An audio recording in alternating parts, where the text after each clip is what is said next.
Assalamualaikum warahmatullahi wabarakatuh. Selamat datang dan semoga para rekan-rekan sekalian yang hadir baik melalui Spotify maupun melalui kanal YouTube kami dapat mendapatkan kebahagiaan dan juga tentunya dalam keadaan sehat pada hari ini. Sebelumnya selamat datang di Airlangga Law Career Fair, yaitu sebuah program yang diadakan oleh Kementerian Pengembangan Sumber Daya Mahasiswa PMIFOUNER Kabinet Keluarga tahun 2021, di mana pada program kerja ini, pada kesempatan ini kita akan bertanya-tanya pada para um, ahli di profesinya masing-masing tentang pekerjaan yang mereka geluti. Sebelumnya perkenalkan, saya Samuel Christian di sini akan bertindak sebagai moderator pada diskusi pada kali ini. Kali ini saya tidak sendiri, tentunya tidak akan sendiri, karena yang hari ini sudah ada bersama saya seorang alumni dari Fakultas Hukum Universitas Erlangga, alumni yang hebat tentunya, yaitu Bapak Saiful Ma'arif. Beliau merupakan kurator dan juga advokat di Saiful Ma'arif and Partners. Selamat siang, Pak Saiful. Selamat siang. Apa kabar, Pak? Gimana? Apa kabar? Alhamdulillah, saya sehat selalu, Pak. Semoga adik-adik semua di kampus dan juga para dosen sehat selalu semuanya ya. Amin, amin, Pak. Mungkin kalau saya boleh tanya, mungkin kesibukan Pak Saiful akhir-akhir ini seperti apa, Pak? Apakah sangat sibuk akhir-akhir ini atau mungkin Saya bisa kedengaran di ini ya, di apa namanya handset. Sebentar deh, ini merubah handsetnya supaya bisa ini.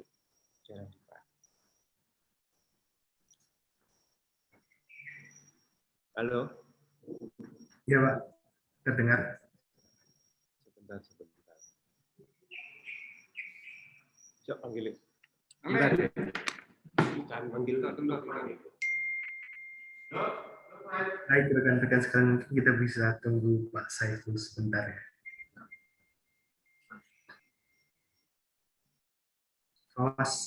Stop record, pause.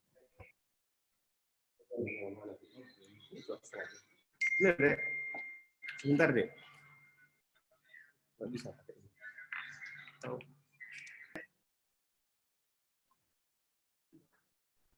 Bentar. Ya oke. Sambil itu dibenerin ya. Boleh. Ayo kita lanjutin. Oke, baik Pak Saiful. Mungkin siang ini kita santai aja, Pak. Di sini teman-teman dari LCF mau tanya-tanya sedikit tentang profesi Pak Saiful, utamanya tentang profesi kurator yang digeluti Pak Saiful sejak dari lama tentunya, dan juga salah satu kurator yang tersohor lah di Surabaya, Pak Saiful. Nah, mungkin teman-teman di sini, terutama saya, ingin bertanya supaya juga teman-teman pendengar dan juga para hadirin yang menyaksikan baik melalui YouTube maupun Spotify dapat mendapatkan insight tentang apa sih profesi kurator itu sebenarnya, Pak. Mungkin saya bisa mulai dari pertanyaan pembuka ya, Pak ya. Ini sebelumnya kan Pak Saiful ini kan orang yang sangat sibuk. Maksudnya selain sebagai kurator, Pak Saiful juga seorang advokat dan juga serangkaian kegiatan-kegiatan lainnya. Nah, mungkin bagaimana caranya Pak Saiful ini dapat mengimbangi tanggung jawab profesi yang digeluti oleh Pak Saiful, yaitu sebagai advokat dan kurator, yang mungkin kalau sebagai contohnya kita di mahasiswa, teman-teman mahasiswa terutama saya, yang cuma kepanitiaan aja itu capek, Pak. Nah, apalagi Pak Saiful yang advokat dan kurator, gimana Pak cara mengimbangi pekerjaannya? Jadi begini, terima kasih. Ini kan sharing diskusi dengan adik-adik. Karena tadi saya diminta untuk jadi narasumber bersedia, sebenarnya salah satu poin yang selalu coba saya sampaikan itu adalah berbagi pengalaman dan berbagi ilmu. Ada beberapa hal yang mungkin dari sebelum saya masuk ke pertanyaan sampaikan adik tadi banyak sama profesi kurator. Memang dua profesi ini berbeda. Satu sisi sebagai kurator atau pengurus, sebagai advokat. Tetapi sebagai sebuah catatan, biar adik-adik tahu bahwa salah satu syarat untuk menjadi kurator atau pengurus itu harus advokat. Jadi itu dulu saya jelaskan. Untuk menjadi itu ya tentu harus sarjana hukum dulu. Nah, setelah sarjana hukum harus lulus sebagai advokat. Nah, syarat advokat tentu juga harus dipenuhi. Nah, setelah jadi advokat baru mengikuti ujian profesi kurator. Untuk profesi kurator itu diselenggarakan oleh organisasi. Organisasi kurator itu di Indonesia ada 3. Ada 3 nih. Yang satu Ikatan Kurator Advokat, Ikatan Kurator Pengurus Indonesia, namanya IKAPI. Ketua umumnya kebetulan alumni UNER, namanya Oscar Sagita. Iya Pak, tidak masalah Pak. Ya, baik. Lalu yang berikutnya setelah menjadi anggota organisasi, prosesnya, halo, Iya kedengaran terdengar deh? Pak. Apa? Terdengar. Oh, kedengaran. Oke, setelah itu baru masuk ke proses berikutnya, yaitu menjalankan fungsi sebagai kurator. Nah, prosedur untuk menjadi kurator atau pengurus itu harus melalui proses setelah lulus ya, tentu dia ditunjuk dulu oleh pemohon, diajukanlah. Misalnya ini saya sebagai kurator akan ditunjuk oleh pemohon PKP atau kepailitan, nanti persetujuan saya juga memberikan sertifikasi tadi diberikan kepada pemohon untuk disampaikan ke majelis hakim yang memutus. Itu yang kedua. Nah, setelah dinyatakan putusan dikabulkan, dinyatakan PKP atau pilot, maka di situ lalu ditunjuk sebagai pengurus atau dalam PKPU pengurus, kalau dalam kepailitan disebut sebagai kurator. Nah, pertanyaan adik tadi terkait dengan waktu ya, yaitu tinggal pintar memanage waktu. Kapan misalnya berprofesi sebagai advokat, kapan berprofesi sebagai kurator. Nah, tentu semua ada mekanisme pentingnya ngatur waktu tadi. Ya kalau misalnya sebagai kurator memang problemnya adalah tugas fungsi kurator itu untuk penyelesaian proses pembayaran. Itu deh, proses pembayaran. Disitulah tugas kurator menjalankan fungsinya. Begitu. Nah, kalau ngatur waktunya kapan jadi kurator, pokoknya seperti itu deh. Timingnya sudah diatur sendiri oleh saya, misalnya kapan saya harus menjalankan fungsi sebagai kurator, kapan saya menjalankan fungsi sebagai advokat, gitu loh. Tentu dua-duanya tadi sebagai advokat atau kurator ya harus dipercaya oleh kliennya, begitu. Itu deh.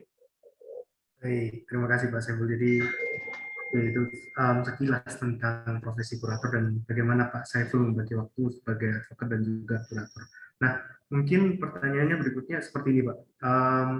Kan ya kita tahu mungkin nggak semua orang yang terlibat dalam profesi apapun kan nggak semua jujur ya Pak. Pasti ada beberapa oknum seperti itu Pak. Nah, menurut pandangan Pak Saiful sendiri dari tinjauan yuridis, bagaimana tindakan curang seorang kurator yang menjual harta pilot di bawah tangan dengan harga yang rendah, Pak. Nah, menurut Pak Saiful hal seperti itu bagaimana, Pak? Kalau dari sudut pandangan Pak Saiful dan juga mungkin dari pandangan yuridisnya, Pak.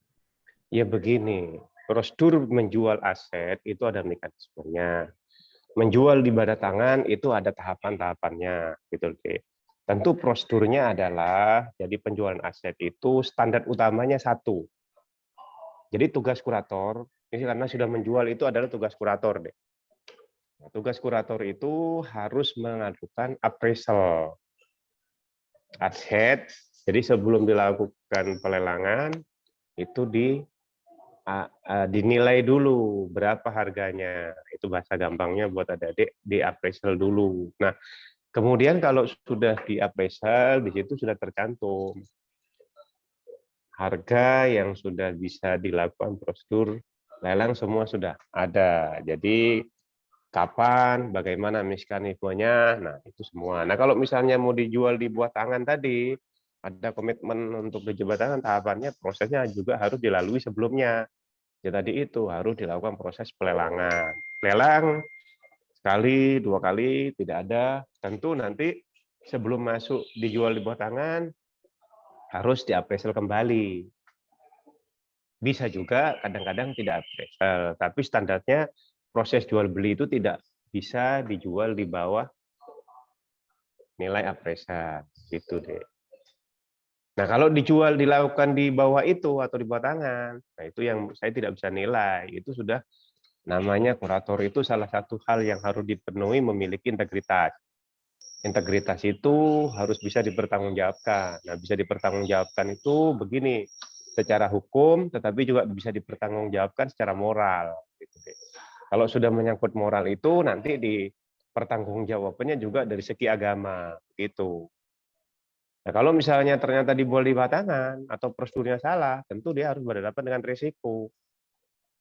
Debitur atau pemilik aset, dia akan mengecek berapa harga dijual, berapa nilainya, nilai likuidasi kan nilai terendah, apakah masih di bawah nilai likuidasi atau standarnya likuidasi. Nah, kalau standar likuidasi itu nilai terendah, deh. Misalnya nih, tanah di tempat X harganya menurut likuidasi 1 miliar, paling gampang. Nilai berdasarkan apa namanya penilaian umum 1,2. Nah, artinya contoh itu, deh. Nah, tapi ternyata oleh kurator kemudian dijual di bawah tangan di bawah nilai likuidasi, dijual 800. Nah, ini problem. Dia harus bertanggungjawabkan, bisa dilaporkan pidana nanti oleh pihak debitur. Nah, itu yang risiko yang dihadapi. Jadi kalau menjual di bawah tangan, itu ada tahapan-tahapan yang harus dilalui. Apa itu? Ya, tadi harus dilakukan proses pelelangan. Minimal itu 2 kali. Itu. Yang ketiga, memang mau dijual di bawah tangan pun juga harus tercatat di administrasi. Tidak boleh sembarangan. Dijual di bawah tangan, setuju, bla bla. Nanti, dan itu prosesnya panjang, deh. Harus dilaporkan kepada hakim pengawas. Rata-rata penjualan di bawah tangan, umumnya itu mendapat persetujuan dari hakim pengawas. Karena seluruh mekanisme dari kurator itu di bawah pengawasan hakim pengawas. Nah, kalau ternyata pada prosesnya nanti menyimpang, itu tugas hakim pengawas untuk menilai. Nah, jika terdapat pelanggaran-pelanggaran, disitulah yang kemudian kurator itu bisa diajukan permohonan untuk diganti. Gitu. Gitu, deh. Oke, baik. Terima kasih Pak Saiful. Mungkin ya sangat penjelasan yang sangat komprehensif dari Pak Saiful supaya kita juga tahu gimana cara apa namanya hal-hal yang perlu diperhatikan ketika menjadi kurator. Mungkin selanjutnya pertanyaan yang lebih ringan mungkin Pak. Dari tadi kan pertanyaannya mungkin agak berat. Nah, mungkin selama Pak Saiful berprofesi sebagai kurator selama ini atau mungkin advokat juga bisa. Apa kasus terberat yang pernah Pak Saiful tangani? Maksudnya kasus yang sangat menyita waktu, menyita perhatian Pak Saiful atau sangat berat lah istilahnya Pak. Saya punya contoh ini. Yang menyita waktu itu problemnya adalah proses untuk menjual aset itu nilainya tinggi. Kalau proses nilainya tinggi, tentu harus dicarikan orang investor yang mau memiliki nilai yang tinggi juga. Itu. Yang kedua, yang sering menjadi problem itu adalah faktor alam. Seperti yang sedang saya jalanin misalnya. Saya ada nangani sebagai kurator di Senggigi itu, deh, di Lombok. Sudah di appraisal, begitu di appraisal sudah siap dijual, giliran dijual kena gempa. Nah, dampak dari gempa itu berantakan. Aset yang dulu ada gedung, aset yang dulu bagus, tapi karena kena gempa menjadi bermasalah. Artinya bukan bermasalah hukum, artinya bermasalah untuk dijual. Apa itu? Ya harus diappraisal ulang. Karena gedung sudah nggak ada fungsinya. Gitu loh. Nah, itu harus diappraisal kembali. Yang kedua tentu waktu. Karena itu di luar kota, bukan di Surabaya, asetnya di Lombok sana tuh. Jadi kita harus meluangkan waktu. Gangguannya apa? Ya tadi itu, kalau ada aset yang ada di situ, Dek, aset itu ya seperti mobil, kemudian apa namanya seperti genset itu di situ ada genset, ada. Nah, itu harus kita jaga. Beratnya jadi kurator, yaitu harus punya modal. Apa itu? Yaitu modal untuk bayar appraisal. Yang kedua, harus punya waktu yang panjang. Yang ketiga, ya memang harus ada orang yang kita bayar untuk menjaga aset. Nah, itu syaratnya tadi itu. Dia harus meluangkan waktu, memang harus punya modal. Meskipun nanti akan diganti dari proses penjualan budel pilot. Gitu. Tapi harus punya modal dulu. Karena kurator itu nggak boleh pinjam. Misalnya minjem kepada debitur lagi, kacau nanti. Atau dimodalin orang lain, nggak boleh. Nah, Hambatan tadi yang saya bilang tuh, waktunya jauh, asetnya besar, bencana alam. Nah, itu hambatan. Nah, hambatan lainnya adalah ketika kita berbeda sikap dengan pemilik. Oh, dia akan selalu menghambat itu. Tapi ya kurator tetap harus menjalankan. Mekanismenya menjelaskan kepada publik, menjelaskan kepada debiturnya bahwa memang ini proses-proses yang harus dilalui. Nah, kalau mereka sudah kita jelaskan, kemudian tugas kurator juga bisa minta perlindungan hukum. Kalau misalnya harus mendapatkan perlawanan, misalnya datang ke lokasi, ternyata banyak deh hambatan yang dilakukan oleh kurator. Jadi adik-adik nanti bisa saja kalau sudah lulus menjadi sarjana hukum, menjadi advokat, bisa menjadi kurator. Tantangan-tantangan seperti itu. Nah, kata kuncinya adalah bagaimana bagaimana bisa melakukan penjualan. Nah, cara melakukan penjualan supaya laku yaitu tadi harus berpengalaman. Harus melakukan pendekatan dengan masyarakat kanan kirinya, harus dengan debiturnya. Nah, kalau tidak dekat dengan debitur akan dihambat. Kalau tidak dekat dengan masyarakat sekitarnya juga akan diganggu. Nah, itulah salah satu yang harus kita lalui. Begitu, Dek. Baik, terima kasih Pak Saiful, sangat insightful sekali apa yang dijelaskan oleh Pak Saiful. Barusan. Mungkin ini pertanyaan terakhir, Pak.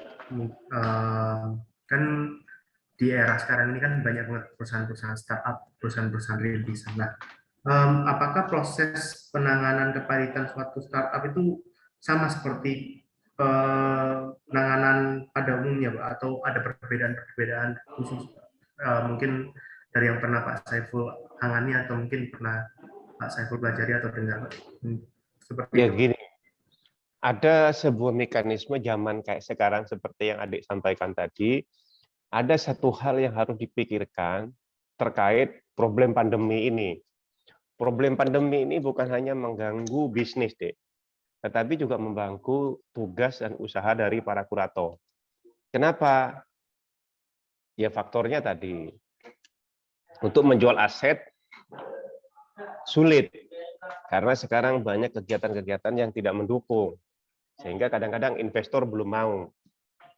Itu faktor. Yang kedua memang sebenarnya mekanisme sekarang ini sudah ada beberapa kebijakan dari misalnya keputusan presiden terkait untuk proses PKPU, itu ada presiden pernah menetapkan bencana alam.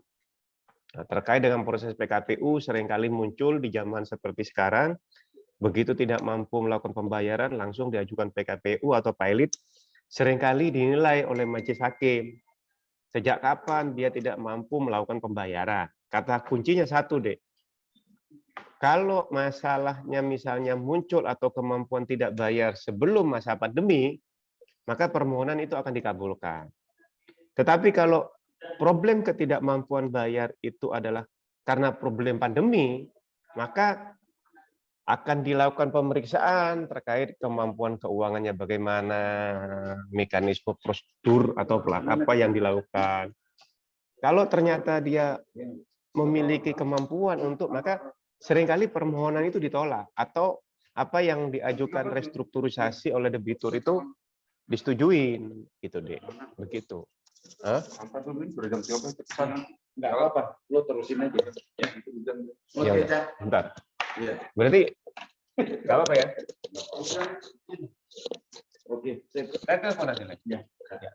Oke. Jadi kalau prakteknya adik-adik semua, nanti itu sharing diskusi, tapi secara umum begitu. Prosedur-prosedur secara umum tuh begitu. Jadi kalau misalnya sekarang nih, jadi pertanyaan adik-adik. Jadi pertanyaan adik-adik begini nih. Pak Saiful, apakah aset ini bisa dijual? Pasti dinilai. Kalau kemarin belum ada pandemi, mencari nilai di atas 25 miliar itu agak susah deh. Tapi kalau nilainya hanya 10 miliar, 20 miliar, penjualan masih bisa. Tapi begitu sudah masuk 25 miliar ke atas, itu berat. Nah itu yang dihadapi, berarti kita harus siapin modal. Modalnya apa? Ya untuk melindungi aset-aset tadi, bayar security, banyak deh yang harus dilakukan. Gitu. Baik. terima kasih Pak Saiful. Mungkin karena pertanyaan dari saya sudah cukup, mungkin Pak Saiful bisa memberikan apa ya, mungkin sedikit masukan atau wejangan bagi teman-teman sekalian kalau mau mengambil profesi kurator nanti ke depannya apa saja yang harus disiapkan dari sejak mahasiswa ini, Pak? Ya begini, adik-adik semuanya ya, dari LCF ya, Anda memang harus siap untuk menjadi lawyer dulu. Kalau Anda sudah siap jadi lawyer, maka di situ Anda nanti bisa menempuh tahapan-tahapan profesi berikutnya. Gitu. Jadi kenapa? Anda jadi lawyer dulu, matangkan posisinya jadi lawyer, baru nanti akan hadir sebagai kurator. Tapi kalau belum matang, nanti hambatan-hambatan di lapangan itu nanti berat, adik semua. Jadi saran saya, persiapkan diri, memiliki skill, memiliki pengetahuan, memiliki jaringan. Nah, ini penting nih, memiliki jaringan. Sehingga nanti ketika sudah lulus, mau pergi kemana, punya gambaran. Apakah menjadi kurator, ya toh? Tapi syaratnya tetap harus menjadi lawyer dulu. Gitu deh. Itu. Nanti kalau sudah jadi lawyer, adik-adik sudah memiliki pemahaman apakah menjadi lawyer yang memang kemudian ke tahap berikutnya lompat untuk menjadi kurator, itu boleh. Boleh.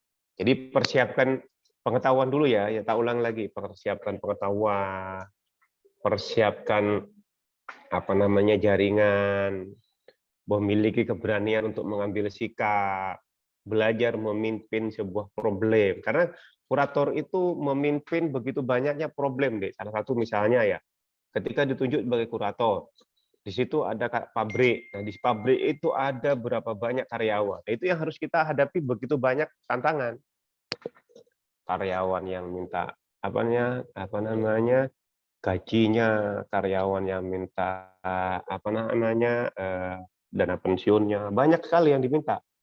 Nah, kata kunci ya tadi itu kesiapan mental. Kalau Anda tidak berani, ya berat. Anda tidak berani jadi kurator, sementara harus berhadapan dengan guru. Anda nggak siap, nggak bisa. Makanya saya katakan tadi, pengalaman akan membentuk wawasan adik-adik semua. Tapi ingat pesan saya tadi, jadikanlah konsep untuk menjadi lawyer dulu atau advokat dulu. Nah, setelah jadi advokat, baru meningkat menjadi kurator. Begitu. Baik, terima kasih Pak Saiful. Mungkin karena durasi juga, saya mengucapkan terima kasih ke Pak Saiful Oke, terima kasih, Dek. sudah berkenan hadir pada kegiatan kita pada hari ini. Semoga Pak Saiful tetap dalam keadaan sehat dan juga semoga sukses Pak dalam apa yang dilakukan Pak Saiful ke depan. Ya, amin. Makasih ya. Salam buat adik-adik semuanya ya. Semangat. Kapan-kapan kalau mau melihat atau belajar secara praktek, saya beri kesempatan kepada adik-adik untuk datang ke kantor saya. Saya beri, kalau dari segi diskusi itu kan biasa, tapi nanti kalau sudah bicara dengan praktek, nah nanti saya akan sering untuk sharing, diskusi bareng. Baik. Terima kasih Pak Saiful. Iya, terima kasih deh ya. Baik, terima kasih. Berarti Pak sudah Saiful. berakhir nih, saya bisa meninggalkan acara ya? Iya bisa Pak. Dan juga saya ingin mengucapkan terima kasih kepada rekan-rekan yang hadir juga, baik dalam Zoom ataupun dalam YouTube dan juga Spotify. Semoga apa yang kita diskusikan pada hari ini dapat bermanfaat bagi rekan-rekan sekalian. Akhir kata, Assalamualaikum warahmatullahi wabarakatuh. Sampai jumpa rekan-rekan sekalian. Terima kasih Pak Saiful dan rekan-rekan. Terima kasih, Dek. Terima kasih Pak.